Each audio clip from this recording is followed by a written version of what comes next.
ए Bobby कहाँ बानी तनिया भेजा। बोला घर भैया कहाँ बानी तन बोलाए गोलिया ना दुआरे तो तन जाई ना बोला के ले आई। भैया हो भाग बोलाओ तड़ी।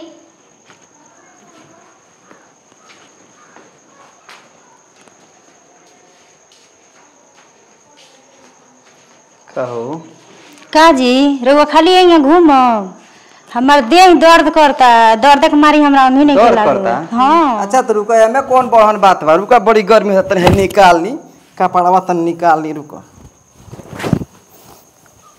कपड़वा निकाल ले तनी सब को दबावा तनी रुक जा।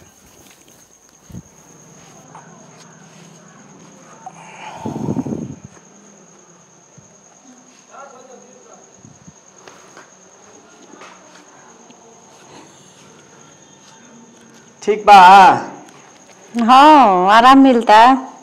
धीरे धीरे गोड़ को दबाना चाहिए अभी भी रूठ जाए तो मनाना चाहिए। धीरे धीरे गोड़ को दबाना चाहिए अभी भी रूठ जाए तो मनाना चाहिए। का हो आराम हो गई अब सुत रही नहीं हई गोड़वा के दवाई अब कहाँ दर्द आराम भइल बा वो दवाई। हाँ अच्छा चलो ठीक बा वो दाब देता नहीं। अच्छा चलो ले आओ। धीरे धीरे पैर को दबाना चाहिए अभी भी रूठ जाए तो मनाना चाहिए।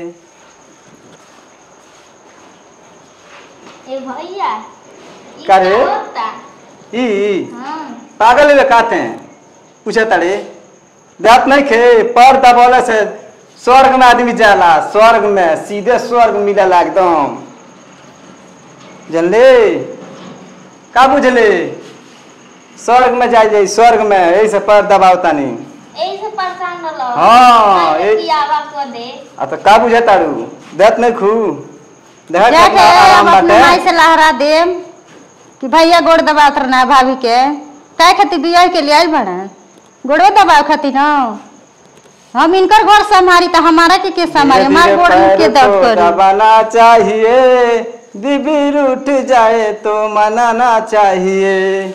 का जी खाली गीतिया गान का गोड़वा त नीमन से दबाई अरे बढ़िया से दबाव तनी एकदम कितना बढ़िया से दबाव तनी का बहन आराम ना भइल आराम ना गोड़वा। भइल? ना अच्छा बस अब आराम होइए जाई अब। हाँ ते भाई लो देखत रह जानो जे जे अपने मेहरारू के गोड़ दबाई वो सीधे स्वर्ग में जाई ओकरा स्वर्ग मिली एकदम। तो गोड़ दबा लिए सब केहू ए उठा ता कपड़ो दबा दी तानी उठा ता रुकी उठाता नहीं। हाँ उठा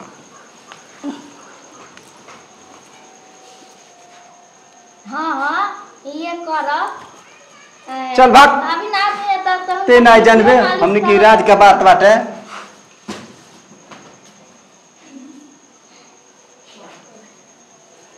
कहो आराम भइल अब हमार देह आ कपार बहुत आराम हो गइल बा बहुत बढ़िया रउए सन दावे वाला केहू आज तक हम नहीं देखले न बहुत अच्छा दावत तनी तनी रउआ गोड़वा अपने करी तनी दाब दी हमार तो दबा गइल वाई राउ दाब दी।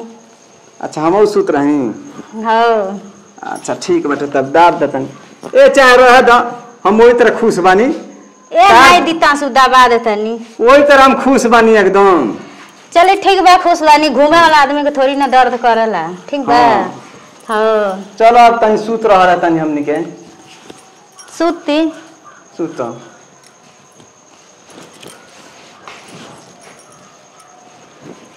कहो ए तरह काय मुंह फेर के सुत तारू ई कौन काम बढ़िया नहीं खे सीधा सुतल जाला है ने फेरो।